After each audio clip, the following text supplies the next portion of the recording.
gomibe ndi beti etiche gomunu nenu atiche mu ticho imo yega bulu munu gwanwa ndi beti nalimu alile bugomu nenu kedife makolo chimu ndi beti elige gomu ndi beti eliwe gomu ndi beti elige gomu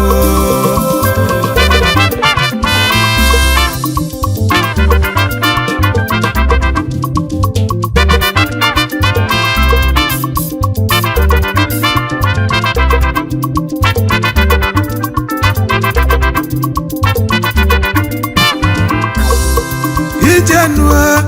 umunne mo Nwawelugo bia kwozonu ife na-emezi nenu nkanu lutatanu ya putecha nu n'ozonu ibari ma na-emezi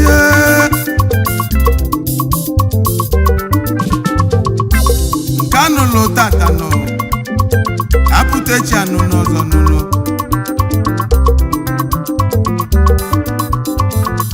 na mujele nugu puta na Holy Ghost si wefunu ndi na-ebe n'akwa nwoke na-abọ na-ebe n'akwa n'ezinu ndị mmadụ agbakọjuo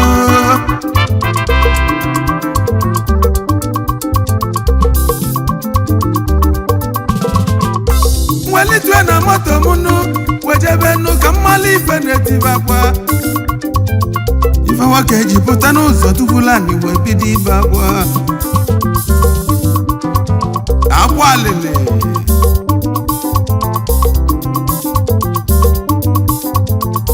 Nwelute weju bafano umunne mo obu gini na-eme Nubiko fichanya no kola nya kiko kanyi mali ibe na-eme no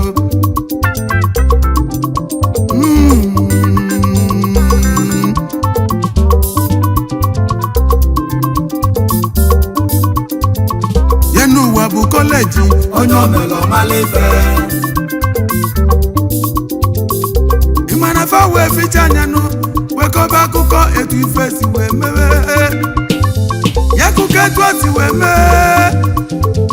Oka Nwawelugo nako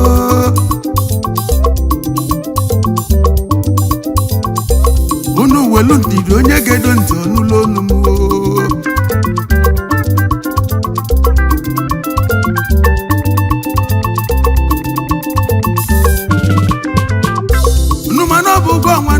Gọọmenti ji anyị nụ kemgbe arọ na-esenu ya ka fa bụla anyị biya anyị wee jebe fa wee gwu anyị ụgwọ nwa mgbe anyị na-eje n'ụzọ nụ wee n'ezi anya nụ wefu ndị beti n'ezi